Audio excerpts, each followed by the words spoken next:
everyone, I am Neha and welcome back to my channel. I am here with a new topic, so let's begin. आज का हमारा topic है language acquisition and stages of language acquisition. So let's begin. तो सबसे पहले हम जान लेते हैं कि लैंग्वेज एक्विजिशन होता क्या है. इसको मैं पहले भी डिफ़ाइन कर चुकी हूँ, लेकिन दोबारा से यहाँ पे डिफ़ाइन कर देती हूँ. लैंग्वेज एक्विजिशन एक ऐसा प्रोसेस है जो human acquire the capacity. Human जो एक्वायर मीन्स नॉलेज, जो नॉलेज या जो इंफॉर्मेशन परसीव करने की जो कैपेसिटी होती है, और कंप्रिहेंड लैंग्वेज. कंप्रिहेंड मीन जो understand language, as well as to produce means कि इस लैंग्वेज को प्रोड्यूस भी करता है. And use words and sentences to communicate, और कम्युनिकेट करने के लिए वर्ड्स को यूज़ करता है, फिर उसको सेंटेंसेस में कन्वर्ट करते हैं और उसके बाद कम्युनिकेट कर पाते हैं एक दूसरे से.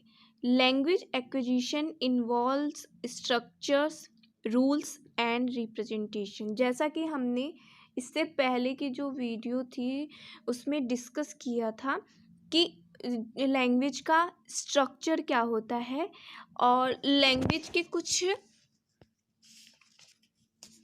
बिल्डिंग ब्लॉक्स ऑफ लैंग्वेज भी बताए थे, मैंने एक्सप्लेन किए थे. आप उसकी वीडियो को ज़रूर देखिएगा. वैसे मैं डिस्क्रिप्शन बॉक्स में इसका लिंक दे दूँगी.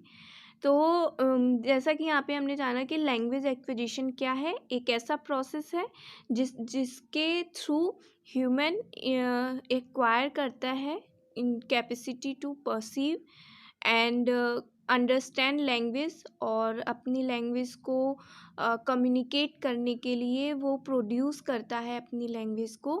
और किसके थ्रू?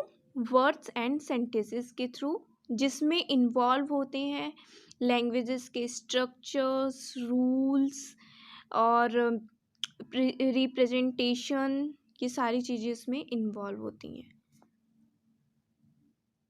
लैंग्वेज एक्विजिशन की बहुत सारी थ्योरीज हमारे बुक में दी गई हैं, लेकिन उसको पढ़ने से पहले हम कुछ स्टेजेस के बारे में जान लेते हैं लैंग्वेज के, और बहुत ही इंटरेस्टिंग है इसके स्टेजेस. फर्स्ट स्टेज दिया हुआ है कूइंग, कि जब बच्चे बर्थ लेते हैं उसके बाद जब वो थोड़ा सा बोलना शुरू करते हैं, थोड़ा सा मूवमेंट करते हैं बॉडी का, तो उनकी जो लैंग्वेज जो होती है वो यही कूं कूं करके आवाज़ आती है. देन जब थोड़े से और बड़े होते हैं तो फिर बबलिंग करते हैं, कि अगर बात करो तो करके उनके साउंड्स वेव्स या साउंड लैंग्वेज आती हैं. देन जब वो थोड़े से और बड़े होते हैं तो वन वर्ड अटरेंसेस मीन्स कि एक एक वर्ड करके बोलते हैं. मम्मा, पापा, दादा करके एक एक वर्ड वोकैब उनकी इंक्रीज होती रहती है जैसे जैसे उनकी एज बढ़ती जाती है. Then they started to word utterance and telegraphic means कि कुछ जो टू वर्ड्स दो वर्ड्स सिंगल वर्ड्स को कंबाइन करके दो वर्ड्स में बोलते हैं.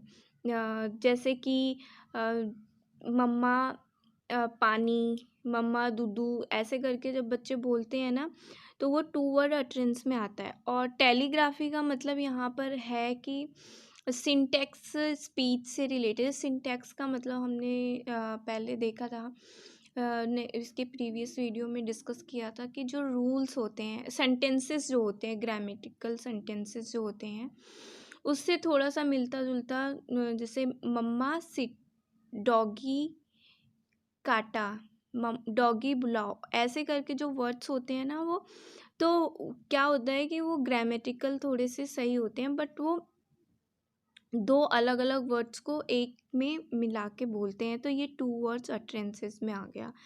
एज क्राइटेरिया यहाँ पे दिया गया है कि ये 1.5 ईयर के बच्चों से लेकर 2.5 ईयर के बच्चों के अंदर में ये चीज़ें इंक्रीज़ होती हैं.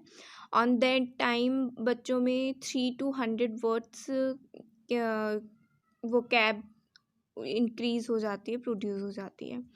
लास्ट स्टेज दिया हुआ है बेसिक अडल्ट सेंटेंस स्ट्रक्चर. इसको रिप्रेजेंट किया है एज 4 ईयर एज तक, जिसमें बच्चों के 1000 वर्ड्स जो है वो कैब इंक्रीज़ हो जाते हैं। और उसमें बच्चे क्या करने लगते हैं, छोटे छोटे वर्ड्स को बोलने लगते हैं, स्ट्रक्चर्स को, सिंटैक्स एंड लैंग्वेज स्ट्रक्चर को थोड़ा सा समझने लगते हैं। और प्रॉपर तरीके से तो नहीं, लेकिन कुछ एक छोटे छोटे सेंटेंसेस में बोलना शुरू कर देते हैं। आफ्टर एज 5 ईयर तक बच्चे जो मोस्टली होते हैं कि चीज़ों को समझने लगते हैं and produce quite complex and common uncommon sentences constructions. कुछ कॉमन सेंटेंसेस जो नॉर्मली हम लोग बोलते हैं वैसे सेंटेंसेस वो बनाने लगते हैं। By age of 10 years childrens language is fundamentally the same as that of adults. जैसे कि नॉर्मली अडल्ट्स बोलते हैं, जैसे कि हम लोग प्रॉपरली बोलते हैं उस तरीके से वो बोलना शुरू कर देते हैं लैंग्वेजेस को। और normally children can differ by a year और मोर इन दियर रेट ऑफ लैंग्वेज डेवलपमेंट। जैसे जैसे उनकी एज बढ़ती जाती है वैसे वैसे उनका लैंग्वेज डेवलपमेंट होता जाता है। जनरली वो बेसिक अडल्ट सेंटेंस स्ट्रक्चर में ही आ जाता है। तो आई होप ये टॉपिक आपको समझ में आ गया हो कि किस तरीके से लैंग्वेजेस बच्चों में बढ़ती है, और जैसे जैसे उनकी डेवलपमेंट होता रहता है फिजिकली मेंटली, एज जो उनकी होती है उसी के अकॉर्डिंग उनके लैंग्वेज डेवलपमेंट भी इंक्रीज होती जाती हैं। तो आई होप ये टॉपिक आपको क्लियर हो गया हो।